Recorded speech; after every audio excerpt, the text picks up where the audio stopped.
Basicamente, a deflação que é produzida no momento de padrão ouro, ela premia o sujeito que economiza dinheiro, premia o sujeito que é um poupador, e ela penaliza o sujeito que gasta em demasia. E Keynes entende muito bem que o sujeito que gasta é o sujeito que gira a economia, é o sujeito que gera uma maior movimentação econômica e, com isso, um maior desenvolvimento econômico em si. A justificativa principal de Keynes é que os países que não têm o padrão ouro conseguem sair de cenários de recessão, cenários de estagnação econômica, mais rapidamente do que os países que conseguem, em si, manter um certo tipo de padrão ouro. Então, essa é uma discussão bastante interessante que existe, se nós deveríamos continuar atrelados a um padrão ouro em si, se nós devemos trabalhar com moedas fiduciárias, ou se nós podemos realmente pensar em um mundo sem esse tipo de lastro, apenas com as moedas atuais. Frente a essa discussão, surgem dois fatores que são prementes hoje no mundo, meus amigos. Primeiro fator, criptomoedas. O BTC, enquanto moeda, sendo uma moeda deflacionária e podendo funcionar eventualmente como um lastro finito de moedas circulantes. Segundo aspecto, a gente percebe o governo da China comprando como se não houvesse amanhã toneladas e toneladas de ouro, levando as pessoas até pensarem, será que os chineses estão pensando em criar um padrão yuan ouro? Será que seria isso que eles estão buscando fazer? Criar uma reserva de ouro que eles possam estabelecer isso e daí se tornarem a moeda mundial, a moeda internacional? Então, essas perguntas elas surgem e é importante que a gente tenha em mente essa frase, é uma frase fantástica e muito importante que cada um de vocês reflitam a respeito. Poder e endividamento, eles são conflitantes. Você não consegue ter poder e ser endividado ao mesmo tempo. A maior parte dos impérios, como eu mencionei, Império Romano, Império Holandês, Império Britânico e todos os outros, eles acabaram ruindo por dívidas, nível de endividamento. E quando a gente olha isso neste momento, e a gente olha o nível de endividamento dos Estados Unidos, essa linha azul, é o nível de endividamento dos Estados Unidos hoje, em torno de 34 trilhões de dólares é a dívida americana hoje. Eles estão pagando de juros da dívida aproximadamente 1,7 trilhões ao ano, que é o equivalente ao que eles arrecadam em impostos. Ou seja, só o que eles arrecadam em impostos é o que eles estão conseguindo pagar os juros da dívida. Então, o nível de endividamento americano hoje é absurdamente brutal, e é isso que Trump e os últimos governos têm tentado combater de uma forma mais eficiente, e todas as medidas que ele está fazendo agora seria uma tentativa de reverter esse cenário, que é um cenário absolutamente assustador para qualquer governante. Para piorar a situação, meus amigos, a gente consegue ver a quantidade de dinheiro circulando no mundo, a quantidade de dólares circulando no mundo. Vocês conseguem perceber ali que a partir de 71, que foi justamente quando o Nixon abandonou o padrão ouro, vejam que aconteceu uma inflexão violenta na quantidade de dólares circulando. O Fed começou a emitir dólares como se não houvesse amanhã também, e essa emissão de dólares faz com que aconteça uma enxurrada de dólares no planeta. O que isso produz necessariamente, pessoal? Isso aqui, ó. Essa outra curva em azul que vocês estão vendo é o poder de compra do dólar. Então, se a gente olha de 1913 até hoje, o dólar perdeu 97% do seu poder de compra. 97% do poder de compra do dólar. Eu não vou nem comentar do real, né? Se o dólar perdeu seu poder de compra, a gente pode imaginar o que o real produziu nesse período, né? Basicamente. Então, o que a gente está vendo é uma perda violentíssima do poder de compra. Por quê? Porque cada vez mais tu tem dólar circulando no mundo. Como tu tem mais dólar circulando no mundo, cada dólar que está circulando vale menos, compra menos, e automaticamente você tem a inflação surgindo nesse cenário. Bom, então, aparentemente o que nós estamos observando nesse momento, e a gente está vivendo um momento único na história, eu diria, é uma mudança de uma nova ordem econômica mundial. Sim, nós estamos presenciando isso e provavelmente veremos isso acontecer nos próximos 5 a 10 anos. Uma modificação de como a ordem econômica mundial ela está existente. Isso foi precipitado basicamente pela guerra da Rússia, novamente mais uma guerra com a possibilidade de mudanças então nas ordens econômicas. A situação em que se congelou as contas russas no mundo inteiro, isso já foi uma violação severa da propriedade privada. Então imagina simplesmente contas na Suíça, contas de milionários russos na Suíça que foram congeladas à revelia por causa de uma guerra. isso é uma invasão direta e ostensiva contra a propriedade privada dessas pessoas. Isso foi um grande erro, um gigantesco erro do ponto de vista de direito e do ponto de vista de invasão da propriedade privada. E foi feito.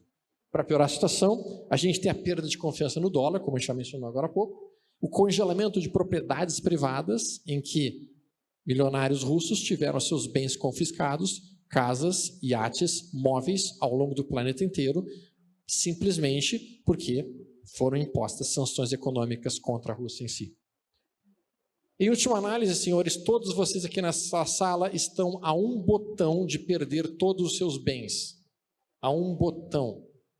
Basta que um juiz defina que simplesmente você precisa pagar uma multa trabalhista, ou o que quer que seja, ou que o governo decida que vocês não são bons cidadãos. Se vocês não são bons cidadãos, o juiz pode ir lá, apertar esse botãozinho e congelar todos os bens que vocês têm econômicos hoje. Isso já pode acontecer, sim. Isso já acontece em alguns países do mundo direto e a revelia, por exemplo, na China, com a ideia do crédito social. Então, nós estamos observando uma invasão cada vez maior nas liberdades individuais. E essa invasão, em si, ela está cada vez pior. Nesse cenário, entra o BTC com uma possibilidade de escapar do jugo e da violência que o governo e que os estados estão impondo contra os cidadãos na invasão da liberdade individual de cada um. Então, o BTC surge com a ideia de ser uma moeda descentralizada, uma moeda que não responde a nenhum banco central, uma moeda que não consegue ser inflacionada, uma moeda que você não consegue criar mais BTCs do nada apenas porque um determinado presidente decidiu escrever que tem que se emitir mais 1 milhão ou 2 milhões de BTCs. Então, a ideia do BTC é uma moeda descentralizada, largamente aceita, crescendo em popularidade, com um segredo e segurança absolutamente gigantescos. E com um limite máximo de suprimento, que seria o ideal. A gente consegue ver que a inflação de Bitcoin hoje... Por que está dizendo inflação em Bitcoin, Stomer? Porque hoje no mundo se produz 1,7% de Bitcoins a mais por ano. Até que aconteça o próximo halving. Quando acontecer o próximo halving, essa quantidade de produção de BTC vai diminuir ainda mais, até que ela vai chegar no limite máximo de BTCs e não vai se produzir mais nenhum BTC a partir daquele limite máximo. E aí sim, poderemos dizer que o Bitcoin seria completamente deflacionário.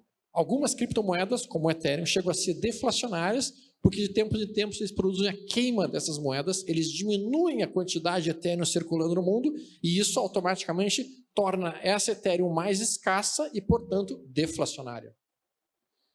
Essas são curvas de adoção rápidas que eu não vou nem mostrar aqui para vocês. Isso aqui é só para vocês terem uma ideia de como está sendo a curva de adoção do Bitcoin e do Ethereum, ali bem no canto direito, Bitcoin e Ethereum, e como foi a curva de adoção de diferentes outras invenções tecnológicas do mundo. Usuários de internet, televisões, milhas, veículos automotivos e assim por diante. Isso aqui é uma lei interessante, que é a lei de Metcalfe, que diz basicamente que o valor financeiro de qualquer rede de telecomunicações é o quadrado da quantidade de pessoas que usam essa rede de comunicações. O que significa que quanto mais gente utilizar Bitcoin no mundo, maior será o valor da rede de telecomunicações Bitcoin ou Ethereum. Entendendo daí de onde que vem o valor intrínseco da criptomoeda em si. Uma rápida comparação entre a moeda Fiat, entendam Fiat como moeda fiduciária, dólar, libra, rublo, ien, o que vocês quiserem. Então a gente consegue comparar todos em relação ao ouro e ao Bitcoin. Veja que a durabilidade da Fiat é moderada, ouro é alta, Bitcoin é alta e assim por diante. E o principal, no meu entendimento, a principal atratividade das criptomoedas resiste na parte ali de resistência a controle. O que tu quer dizer com resistência ao controle? Bom, os amigos aqui podem colocar e comprar um Bitcoin, ou comprar quantos Bitcoins vocês quiserem, colocar dentro de um hard drive, pegar um avião, ir para a Tailândia, se mudar para a Tailândia, abrir uma conta no exchange lá, e vocês transportaram todo o dinheiro de vocês dentro de um hard wallet com uma limitação jurídica bem menor do que o que existiria numa transferência bancária internacional normal. Então, isto é talvez a principal vantagem dessa nova moeda, né? A gente tem hoje, no meu entendimento, que eu posso colocar aqui, até pode ofender algumas pessoas aqui, mas eu não estou aqui para agradar todo mundo. A humanidade hoje tem um gigantesco inimigo, no meu entendimento. Se chama Fórum Econômico Mundial de Davos. Eles são inimigos da humanidade, no meu entendimento. Tá? A ideia deles, basicamente, é criar um grande reset, A ideia deles realmente é invadir completamente a liberdade individual de todo mundo. A ideia deles, tanto é que a última frase que eles apresentaram em um desses encontros foi: vocês não terão nada, mas serão felizes. Vocês vão alugar tudo. Vocês vão alugar os seus carros, vocês vão ter aluguéis de casa permanentes. Isso na China já acontece, em que quando você compra um imóvel, você não está comprando imóvel.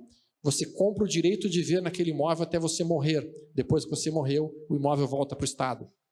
Você não vai ter direito de transferir seus bens para seus filhos.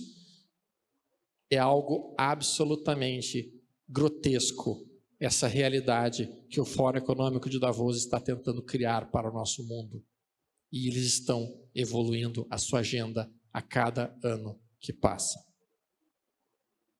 Sempre com a alegação de que eles fazem isso com boas intenções, porque eles querem o bem da humanidade, porque eles querem realmente fazer com que as coisas evoluam para o bem da humanidade, invadindo cada vez mais na liberdade individual. O mundo hoje se reside em uma guerra entre a liberdade individual e o coletivismo. Eu não vejo mais o mundo sendo dividido entre direita e esquerda. O mundo hoje são coletivistas ou pessoas que defendem a liberdade individual. E a gente precisa escolher qual lado que a gente está posicionado nesse momento. As liberdades individuais estão sendo podadas todos os anos. A gente viu isso na pandemia, como as liberdades individuais foram literalmente, brutalmente assassinadas. As pessoas hoje estão sendo obrigadas a se vacinarem, mesmo que elas não queiram, vacinarem seus filhos de uma doença que não tem absolutamente nenhum risco para eles, para os seus filhos. E a gente está vendo isso acontecer. E está todo mundo quieto, tendo que vaciná-los, porque senão as escolas não vão deixar seus filhos entrarem nas escolas. O que é uma invasão completa e absoluta também na liberdade individual do que você quer que seu filho receba no seu organismo ou não. E essa monitoração constante e sistemática, ela vai entrar num nível de dinheiro com as CBDCs. Acho que o Dr. Gustavo aqui deve falar bastante sobre a questão das CBDCs, do Drex em si e de outras moedas digitais que estão entrando a nível de mundo e como que isso, sem dúvida alguma, pode sim restringir cada vez mais a liberdade individual das pessoas. Então, a grande dúvida que existe é a liberdade versus controle, se a criação das CBDCs, que seriam as criptos estatais, se ela vai ser mais uma invasão em si ou não nas nossas liberdades, se as moedas digitais emitidas por bancos vão ser um ataque frontal à liberdade financeira ou não? Na minha opinião, sim, elas são. Tá? E como o dinheiro ele acaba sendo sob confiança, certo? Ele acaba sendo fiduciário.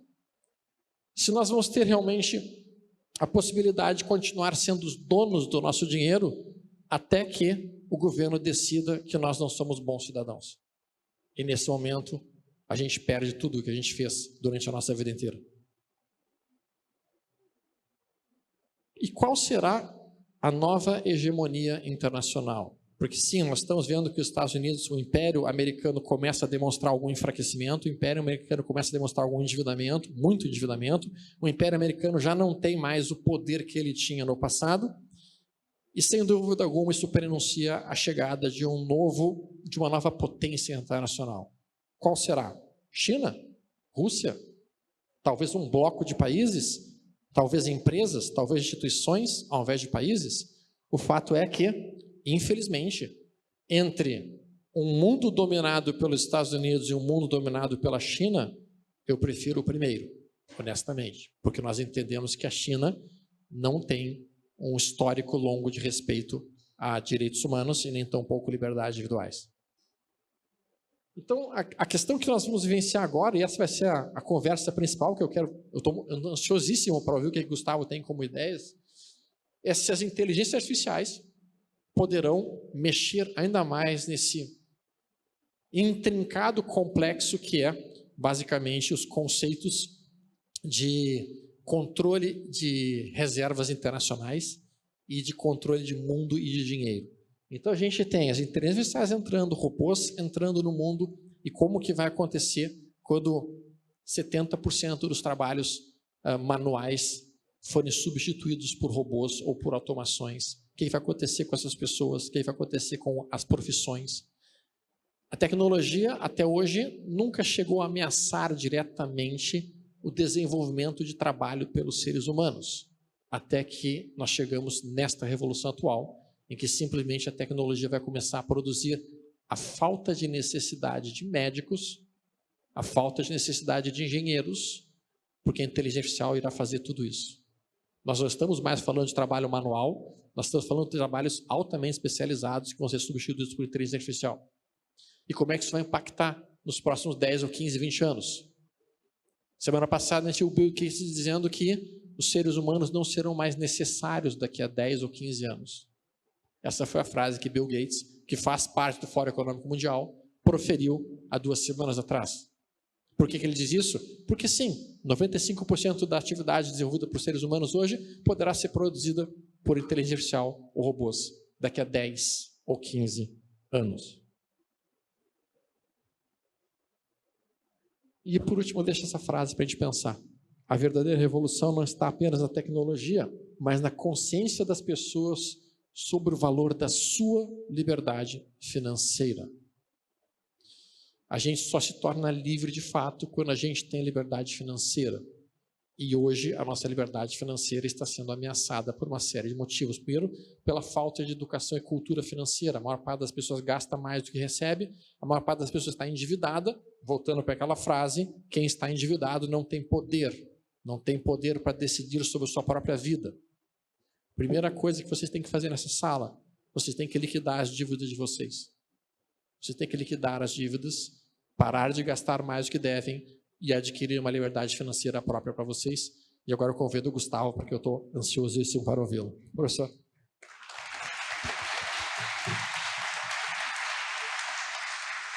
Muito obrigado pela excelente explanação, Stormer. Então agora chamo ao palco Gustavo Inácio de Moraes. Boa tarde a todos, um prazer estar com vocês hoje de tarde. Antes de iniciar aqui propriamente o conteúdo, né, a gente preparou alguma coisa, eu e o Alexandre tivemos a oportunidade de antecipar aqui a nossa oficina, né, mas antes de começar eu queria agradecer o Instituto Atlantos, né, na pessoa do presidente Guilherme, porque eu acompanho o Atlantos desde 2016, né, o Atlantos foi fundado em 2015, eu acompanho desde 2016 as atividades lá na PUC, e é sempre especial, né, perceber o engajamento de todos os participantes, o conforto proporcionado por todos da assessoria. Meu muito obrigado, né? E eu quero dizer também que eu estou nervoso, não só porque o Alexandre está dividindo o palco comigo, mas porque minha filha está aqui hoje junto comigo, né? 16 anos, pela primeira vez eu trouxe ela a uma conferência Atlantos, né? Para mostrar esse engajamento, para mostrar essa condição, né? Então, é também para mim, né? Não reparem se eu ficar nervoso, porque para mim também é um momento especial, né? O Alexandre também trouxe a sua filha, né? Desse sentido, tá? Eu queria complementar um pouquinho a fala do Alexandre, e eu acho que fica uma frase, né? A gente não tinha combinado, mas fica uma frase bem legal, que o Alexandre diz que não se pode ter poder se você tem endividamento excessivo. E aí, talvez esse seja um grande mote, né, para a gente datar algumas coisas aqui com vocês, trazer algumas hipóteses para vocês, dentro da ideia de conflitos de moedas, de guerras de moedas. A gente está num momento, né, no último mês, nas últimas semanas, nos últimos dias, se falou muito de guerra tarifária, mas ninguém lembra que antes de se ter uma guerra tarifária, e a gente condena a guerra tarifária, mas houve uma guerra cambial bastante expressiva. E é uma guerra cambial que já dura pelo menos 40 anos. Tá? Então eu vou colocar essa data, 1985, né, dentro de todo o histórico que o Alexandre nos apresentou. 1985 acaba sendo uma data muito especial, porque todos falam sobre um projeto de desenvolvimento chinês, um projeto de inserção internacional da China que inicia em 1979, mas que tem um caso pensado, né? Deixa eu passar aqui, um caso pensado, porque eu trouxe aqui um gráfico da evolução cambial chinesa, a cotação do yuan contra o dólar, né? A partir de 1979, quando a China adere ao regime exportador, ela tem uma decisão muito importante. Ela tem primeiro uma decisão de imitar os tigres asiáticos. Ela olha para o exemplo de Taiwan, ela olha para o exemplo da Coreia, ela olha para o exemplo do Japão, e ela tem ali um modelo de como se inserir no mundo. Logo à frente, 1985, a gente tem aqui no gráfico, né, essas sucessivas desvalorizações. A China, vamos colocar assim, apela, né? Ela dá um chute na canela do Ocidente, né, e desvaloriza sua moeda em 3 ondas sucessivas importantes. A primeira, como mencionado, 1985, onde essa receita começa a aparecer. A segunda, em 1989, consequência dos eventos da Praça da Paz Celestial, uma desconfiança de uma China que aumenta em relação ao Ocidente. E, finalmente, né, em 1994, em julho de 1994, quando a China faz uma mega desvalorização do yuan, onde o yuan passa de 6 por dólar para 9 por dólar, e aí começa a verdadeira conquista dos mercados ocidentais. Então a gente tem uma estratégia, né, que ela, de cara, ela não ficou clara para os dirigentes chineses, mas a partir de algum momento, em meados dos anos 80, a forma pela qual a China combate o Ocidente, a forma pela qual a China se insere no comércio mundial, não é através do talento, não é através da produtividade, é simplesmente através de manipulação cambial, para além da manipulação da própria moeda.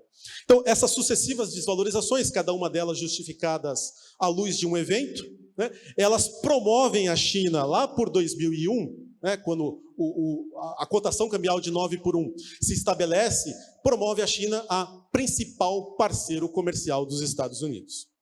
Em janeiro de 2001, é o marco, né? Janeiro de 2001, o Japão deixa de ser o principal parceiro comercial dos Estados Unidos e torna-se a China. Somente recentemente, né, por razões outras produtivas, o México ultrapassou a China como principal parceiro comercial dos Estados Unidos. Então a gente vê, né, inclusive em tempos recentes, ali ao final do gráfico à direita de vocês, a gente enxerga que a estratégia ela vem se renovando. Naturalmente, né, pela força da economia chinesa, o yuan vinha se fortalecendo, o próprio Banco Central chinês reconhecia isso, e ao final, né, a gente tem, em períodos mais recentes, sobretudo após a pandemia, o yuan novamente sendo sistematicamente, deliberadamente desvalorizado. Mas por que isso é importante? Não é só por vender produto barato, não é só por vender no que era aparentemente uma China, né, pouco competitiva, vendendo brinquedos, vendendo têxteis. Não é só por causa disso que a China tem sucesso, mas é principalmente, e aí pegando a frase do Alexandre, né, a China tem sucesso porque ela praticamente forma uma poupança em cima do Ocidente. Enquanto o Ocidente se endivida, seja por conta corrente, a conta corrente contra outros países, seja pelo endividamento do setor público, a China vai acumulando superávites do ponto de vista de balanço de pagamentos, que vão formando a poupança. Eu acho que aqui todos já ouviram falar, né, dos tais 3 trilhões de reservas cambiais, 3 trilhões de dólares de reservas cambiais que a China possui, né, e isso está fundamentado em décadas. Para ser mais exato, 40 anos, é uma efeméride muito legal para a gente trazer aqui para vocês, né? 40 anos em que há uma sistemática desvalorização do câmbio. Eu poderia até trazer uma outra história, né? Quer dizer, alguém poderia levantar a mão e dizer assim, não, mas os Estados Unidos, em algum momento da sua história, também formou poupança, né? Formou reservas através do comércio exterior. É verdade. Mas como mostrou o Alexandre também, né? Formou a partir de uma moeda forte, formou a partir de produtividade, de produtos que ganharam uma competição internacional. É bem verdade que os Estados Unidos, especialmente na virada do século XIX para o século XX, né, conquistaram alguns mercados asiáticos, notadamente Filipinas, notadamente Japão, né, mas a formação de poupança americana, a gente traz isso aqui para vocês, a formação de poupança americana ela é baseada no mérito dos seus produtos. A formação, nesse final do século XX, início do século XXI, a formação de poupança chinesa é baseada antes no barateamento dos seus produtos, uma competição cambial, um dumping cambial, praticamente, né? Então, eu acho que é importante, né, a gente sempre ter em mente que, ainda que a guerra tarifária seja condenável, a gente tem aqui 40 anos de guerra cambial contra o Ocidente. Veja, né, o resultado aqui histórico, são estimativas históricas com relação à conta corrente, ao fluxo de comércio dos Estados Unidos, aquilo que os economistas chamam de transações correntes. Os Estados Unidos iniciam entre 1800 e até mais ou menos o período da pacificação da Guerra Civil, 1870, os Estados Unidos iniciam sua economia tendo sistemáticos déficits. Porém, os ganhos de produtividade ao final da Guerra Civil, que se consolidam durante todo o final do século XIX e início do século XX, praticamente, a linha amarela, determinam superávites permanentes por pelo menos 100 anos. Isso vai alcançar os anos 70.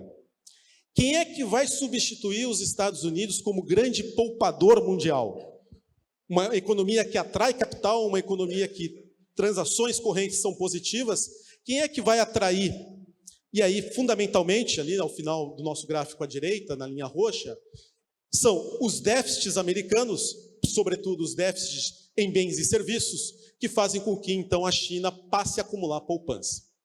Veja, a gente pode até traçar um paralelo histórico, né? Até pegando as datas, a gente pode traçar um paralelo histórico. Alguém poderia apontar, né? Falar assim, olha, a China, tanto quanto os Estados Unidos, no final do século XIX, a China do final do século XX ganhou produtividade, ganhou infraestrutura, os Estados Unidos com a expansão ferroviária, a China ganhou complexidade, hoje exporta produtos manufaturados com alta tecnologia, só que tem uma fundamental diferença entre os dois processos. Esse processo que está aqui, né, retratado, ele é um processo baseado em produtividade, produtos de alta tecnologia e competência. O anterior, que nós mostrávamos, é baseado em uma política cambial deliberada. Um ganho artificial, né, a gente vai entrar em outros aspectos como engenharia reversa, etc., né, mas um ganho artificial de competitividade, a qual, quem sabe, o Ocidente, e aí para o painel, né, o nosso último painel dos conflitos geopolíticos, a quem sabe o Ocidente alimentou desde os anos 70, desde o momento em que o Nixon viajou à China. Nós entendíamos, quem sabe, né, dentro de uma perspectiva americana, a China como aliada, a China como, de repente, uma aliada no processo de queda da União Soviética, e, na verdade, o que ela fez foi, desde então, um acúmulo permanente de poupança. Eu acho que isso é importante, porque isso muda o mundo, né? Trazendo aqui o que é, né, a expansão do dólar, o que vai financiar, então, essa posição deficitária americana? E aqui eu trouxe um gráfico, né, diferente do Alexandre, o Alexandre trouxe o gráfico de M1, da expansão, né, do papel moeda que está nos nossos bolsos, nas nossas contas correntes na economia americana. Eu trouxe um gráfico do M2, né, para aqueles que não são economistas, é a conta subsequente do dinheiro.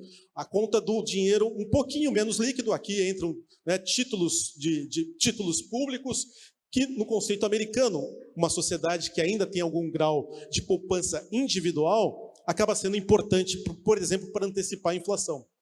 E mesmo no conceito de M2, embora o gráfico não seja tão alarmante, né, mesmo no conceito de M2, nós vamos perceber que desde 2008 nós temos um salto importante, e na pandemia esse salto se torna mais acentuado.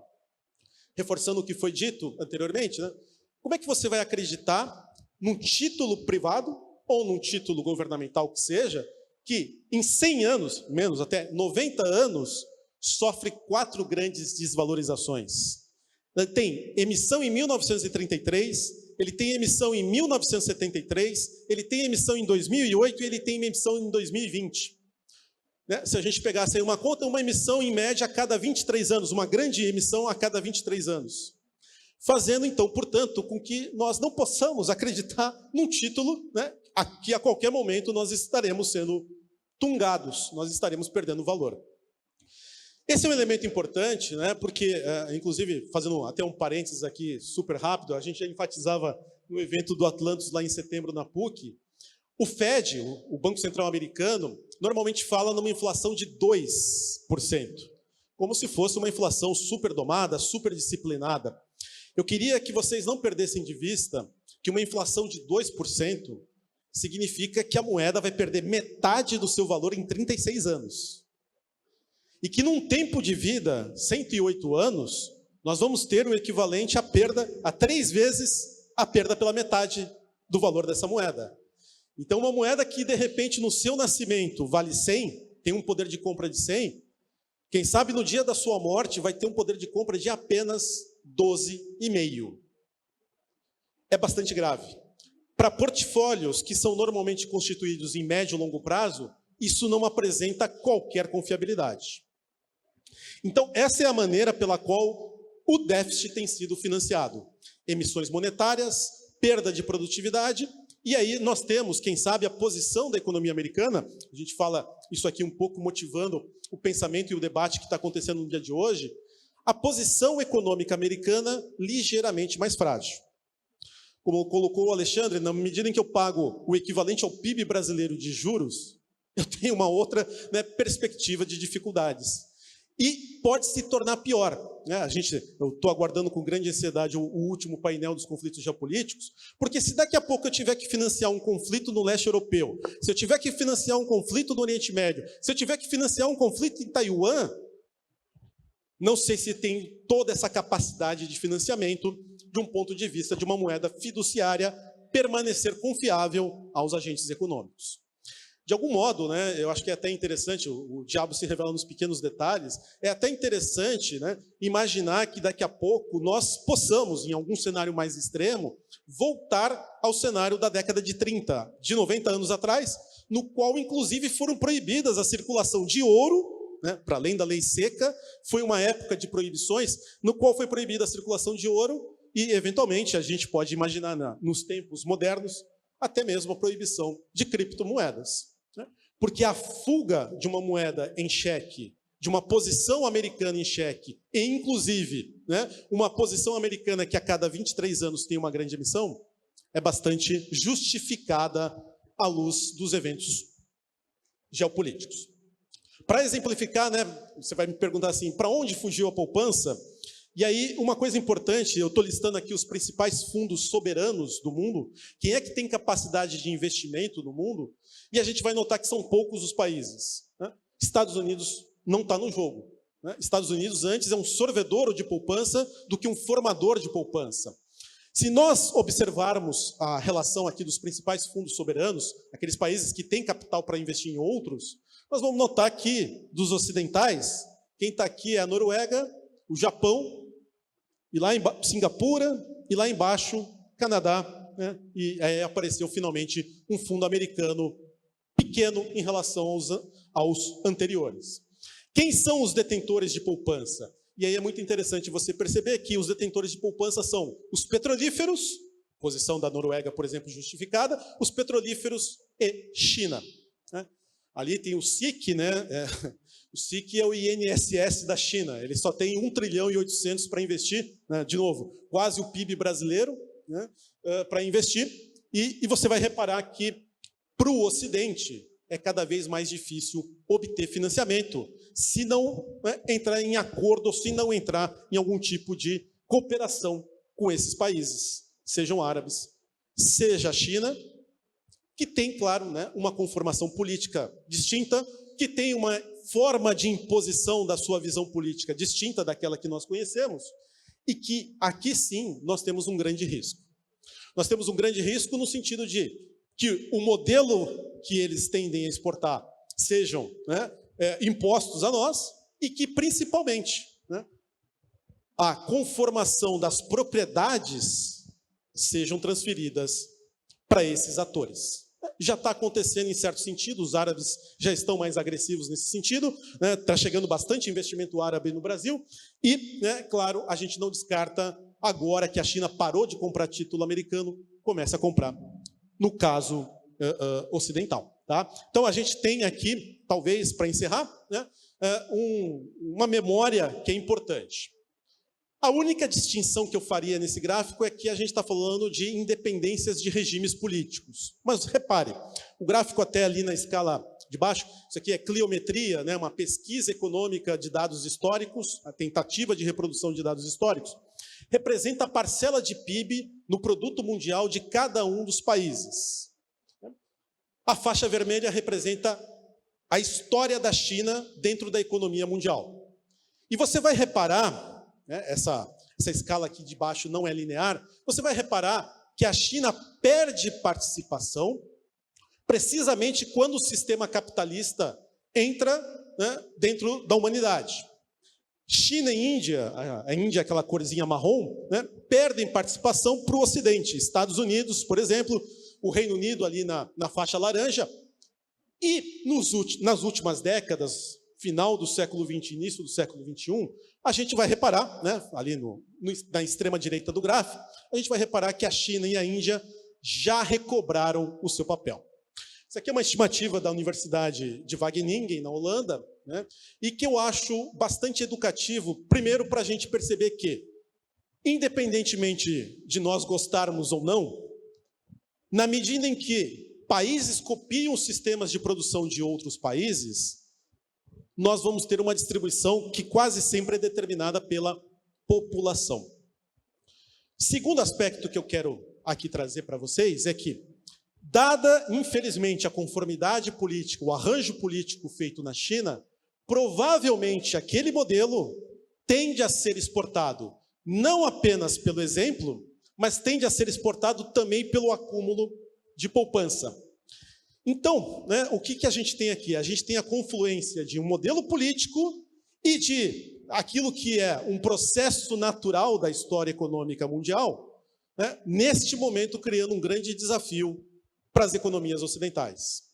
Se eu tivesse que, né, responder uma variável-chave para a qual nós deveríamos prestar atenção, eu responderia formação de poupança. Sem a formação de poupança, e aí o endividamento é muito bem-vindo, né? Sem a formação de poupança, seja por comércio externo, seja por ganhos de produtividade, seja por ordenamento do setor público, se nós não tivermos formação de poupança, nós estaremos condenados a assistir novamente à emergência da China e da Índia no contexto mundial, mas, infelizmente, com regimes políticos aos quais nós não simpatizamos. Então, a gente tem aqui, talvez, né, a grande lição é saber, né, como formar a poupança novamente. Em certo sentido, a guerra tarifária busca isso. E, em certo sentido, saber como esse sistema político, né, chinês pode fazer uso desse canhão, né, de recursos, desse canhão de poupança que, nesse momento, ela possui. Obrigado pela atenção. Agora a gente vai para os momentos de interação. Obrigado, Gustavo. Excelente explanação. Excelente explanação. Vamos, antes de passar para as perguntas do público, eu gostaria de estabelecer voltar sobre o assunto das moedas. E aí eu faço a pergunta para os dois, né, fiquem à vontade para responder, sobre um ponto importante e atual no que diz respeito à questão monetária, das moedas, da guerra de moedas. Que bom, a gente falou sobre o Bitcoin e recentemente, né, nos últimos anos, tem se introduzido a temática dos CBDCs. E eu queria que vocês desenvolvessem um pouco sobre esse ponto. Os CBDCs, né, primeiro, talvez uma explicação geral para o público, mas os CBDCs hoje eles representam uma reação dos estados, dos governos, a moedas digitais como o Bitcoin? Eu tenho a impressão que, em parte, a resposta seria sim. Então, teoricamente, eles criaram, ou estão tentando criar os CBDCs como uma resposta ao universo de criptos, mas, ao mesmo tempo, eu observo a criação das CBDCs apenas como um passo a mais dentro de um plano que eles já tinham. Um plano realmente de ter um controle cada vez maior na quantidade de dinheiro que as pessoas têm, do que as pessoas fazem com o seu dinheiro, para onde que vai o seu dinheiro e como que está acontecendo a transferência entre eles. Então, o CBDC entrega ao governo, literalmente, a posse de todos os dados mais importantes que ele precisa ter a respeito do comportamento de cada um dos senhores. Quando ele começa a saber exatamente onde vocês estão gastando, o que vocês estão fazendo, para onde é que está sendo enviado o dinheiro, o recurso de vocês e quantos recursos vocês têm. Então, esse é o sonho de consumo de todo e qualquer governo, especialmente de um governo mais totalitário, podemos por assim dizer, um governo que não está muito interessado na liberdade individual, mas mais nos seus próprios interesses econômicos. Eu acho que vai mais nessa pegada em si, do que apenas uma resposta ao surgimento do Bitcoin e o surgimento das próprias criptomoedas.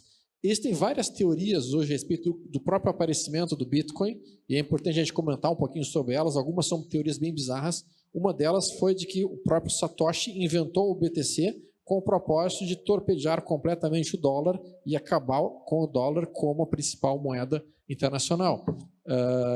Se é uma teoria ou não, ou se isso é fato ou não, realmente a gente tem observado o enfraquecimento do dólar nos últimos anos e eu não me surpreenderia se daqui a algum tempo a gente observasse BTC realmente a $1 milhão, só que $1 milhão não comprariam o que compram hoje. Ou seja, através do ato de inflação, o dólar perderia tanto valor que o BTC chegaria na faixa de $1 milhão, provavelmente. Na verdade, assim, né, é interessante também observar, que, especialmente nas últimas semanas, nos últimos meses, que o BTC ele ganhou até uma correlação bastante alta com o ouro. Em certo sentido, isso é uma representação da fuga do dólar. Né? O dólar ele acaba sendo usado apenas como meio de troca e diminui aquilo que é uma propriedade de reserva de valor do dólar. Então, talvez a evidência, para mim, mais clara de que está ocorrendo uma fuga do dólar é que outros ativos, que não outras moedas, que outros ativos, especialmente criptos e ouro, tenham ganhado proporcionalidade e tenham ganhado, inclusive, correlação entre si. A correlação é cada vez mais gritante entre os dois ativos. Mas a tua pergunta, na verdade, eu vou mudar um pouquinho o foco, porque assim, os governos já espionam o que nós fazemos, né? Fora da lei, inclusive. Eu vou trazer para vocês um exemplo, né, dos beneficiários, da crítica aos beneficiários do Bolsa Família, que usavam o recurso para o site de apostas. Como é que o Banco Central faz um recorte para dizer que X bilhões, né, você não estava enganado, 6 bilhões, alguma coisa assim, estavam sendo usados por beneficiários? Ora, você tem que ir lá dentro do sistema e recortar todos os CPFs de quem recebe o Bolsa Família. A gente vai na metodologia do estudo do Banco Central, né, a gente teve esse cuidado, e a gente não enxerga esse ponto final de como você separou, de como foi feita a estimativa. Ele já tinha um número pronto, né, e o número pronto só poderia ter sido feito através de uma espionagem, vamos colocar assim, né, daqueles que são beneficiários. Então, o CBDC e outras soluções, eles são sim para cada vez mais aumentar aquilo que seria meritório na cabeça de um burocrata, né, que é o acompanhamento, ou, né, vamos colocar assim, a faxina tributária, mas, na verdade, é uma forma de ampliação de um controle totalitário, sem dúvida nenhuma. Deixa eu só complementar mais um ponto importante nisso que o professor Gustavo acabou de comentar. De fato, quando a gente observa a situação do CBDC, a pergunta que vai ser é, o que vai lastrear esse CBDC? Qual que vai ser o lastro em cima do Drex ou em cima das moedas estatais? Vai ser também fiduciário? Se for fiduciário, qual que vai ser a vantagem de uma CBDC da Inglaterra ou um CBDC mesmo dos Estados Unidos em relação, por exemplo, ao BTC, que a gente sabe que é deflacionário? A gente não vai ter essa tranquilidade de que não vão inventar novos Drex a partir de um botãozinho, certo? Então, o CBDC só vai realmente virar quando ele tiver um lastro por trás. Ou se eles impedirem a circulação de todas as outras criptos que são concorrentes a eles. Então, no entendimento de vocês, CBDCs nada mais são do que uma digitalização da moeda problemática que hoje a gente já tem. É uma tentativa de atualizar a forma como é feito o monopólio estatal do nosso dinheiro. Exatamente. Só uma nova tecnologia aplicada ao monopólio estatal. Perfeito. Pessoal, temos tempo para perguntas? Encerramos por aqui. Nesse caso, peço uma salva de palmas ao Alexandre e ao Gustavo.